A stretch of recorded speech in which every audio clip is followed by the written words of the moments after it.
But আমরা ভারতকে আগেও হারিয়েছি। আমরা যদি বেটার ক্রিকেট খেলতে পারি, ওদের না হারানোর মতো কোনো কারণ নেই। কোনো টিমই আনবিটেবল নয়, যত ভালো টিমই হোক।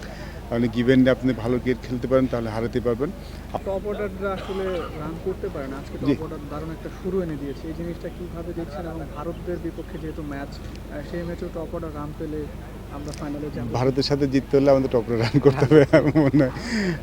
দেখুন, আমাদের টপ অর্ডারটা যেদিন আমি যতগুলি ম্যাচ দেখলাম, যেদিন আমাদের টপ অর্ডাররা রান করেছে আমরা ভালো টোটাল করতে পেরেছি। আমাদের বোলিং কিন্তু সোফার নট ব্যাড, বোলাররা ভালোই করছেন। আমরা ওই দিনে যেই দিনগুলিতে স্ট্রাগল করছি, আমাদের প্রথম 6 ওভারে বেশি উইকেট যেদিন পড়ে যাচ্ছে এবং টপ অর্ডার ফেল করছে, টপ অর্ডার যেদিন রান করছে সেদিন কিন্তু আমরা বড় রান করছি। তো আই হোপ যে পরের ম্যাচটা ভারতের সাথে খুব ইম্পর্টেন্ট ম্যাচ এবং ভারতে কিছু বেশ ভালো বোলার আছে, সেক্ষেত্রে টপ অর্ডারদের ভালো করাটা খুব ইম্পর্টেন্ট। ভারতের সাথে জিততে হলে কিন্তু আমাদের বেশ অনেক কিছু ঠিক করতে হবে। টপ অর্ডারদের অবশ্যই ভালো করতে হবে, নাহলে আমরা শুরুতেই পিছিয়ে পড়বো। সেটা যদি করতে পারি, ডেফিনেটলি ভারতের সাথেও আমরা ভালো কিছু আশা করতেই পারি। সামনে আসতে নারীদের বিপিএল টাইপ আপনাদের কোনো প্ল্যান থাকতে পারে কিনা? সেটা যদি হয় খুব ভালো হবে ডেফিনেটলি। কারণ ওমেন ক্রিকেটের ইন্টারেস্টটা বাড়াতে হলে এরকম বিপিএলের মধ্যে টুর্নামেন্ট করতে পারলে খুব ভালো হয়। আমাদের তো এখন অনেক খেলার পাচ্ছি আমি যেটুকু দেখলাম আর কি। কিছু খেলোয়াড়ও আছে খুব ভালো, বাট আমাদের এই খেলোয়াড়দের সংখ্যাটা আরও বাড়াতে হবে, ক্রিকেট খেলোয়াড়দের। সেটা যদি করতে পারি, সেক্ষেত্রে সেটা করার জন্যে যদি আমরা মেয়েদের প্রিমিয়ার লিগটা করতে পারি তাহলে খুব ভালো হবে। তাহলে অনেক মেয়েদের মধ্যে ইন্টারেস্ট তৈরি হবে ক্রিকেট খেলার জন্য, সেটা খুব দরকার। আপনারা খেয়াল করেছেন এখন ওমেন্স ক্রিকেট কিন্তু অনেক এগিয়ে গেছে, অন্য দলগুলি কিন্তু অনেক এগিয়ে যাচ্ছে। আমাদের কিন্তু ইনফ্রাস্ট্রাকচারটা তো অনেক উন্নত করতে হবে। আমাদের ছেলেদের যতটা সুবিধা আছে মেয়েদের কিন্তু অতটা সুবিধা নেই। আমাদের মেয়েদের এখনও প্র্যাকটিসে আসতে কিংবা নিজেদের প্র্যাকটিস করতে একটু সমস্যা হয়। ডিস্ট্রিক্টগুলিতে মেয়েদের প্র্যাকটিস করার কিন্তু অত সুযোগ সুবিধা নেই।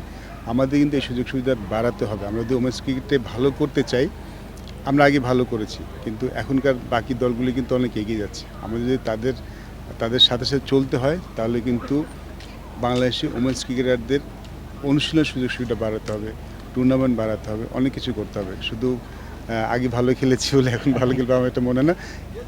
মেয়েদের ক্রিকেটটা কিন্তু আস্তে আস্তে কঠিন হয়ে যাচ্ছে।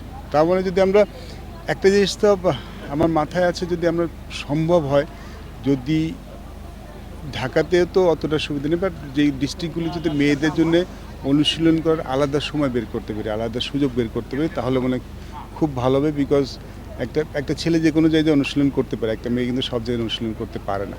তো সেটা করতে পারলে ডেফিনেটলি আরও মেয়ে ক্রিকেটার পাবো বলে আমার বিশ্বাস।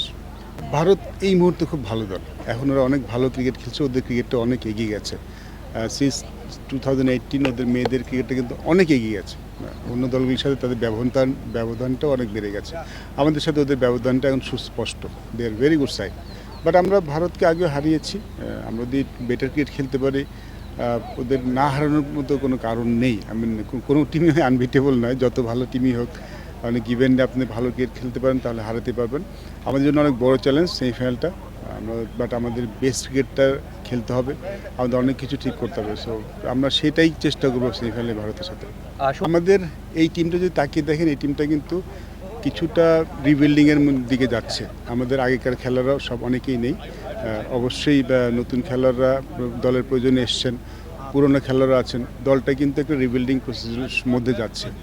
এরকম সময় কিন্তু ক্যাপ্টেনের ভূমিকাটা অনেক বেশি থাকে, of the field, on the field. আমরা জ্যোতিষ ডুইং এ ফ্যান্টাস্টিক জব। মেয়েদেরকে শুধু নিজেই খেলছেন না, মেয়েদের ইন্টারন্যাশনাল ক্রিকেটের সাথে পরিচিত করাচ্ছেন, ইন্টারন্যাশনাল ক্রিকেট পেশাটা কীভাবে হ্যান্ডেল করতে সেটাও শেখাচ্ছেন এবং মাঠে তো শি ইজ বিং ওয়ান্ডারফুল। আমার মনে হয় যে অ্যাজ এ ক্যাপ্টেন হিসাবে জ্যোতি খুব ভালো করছে।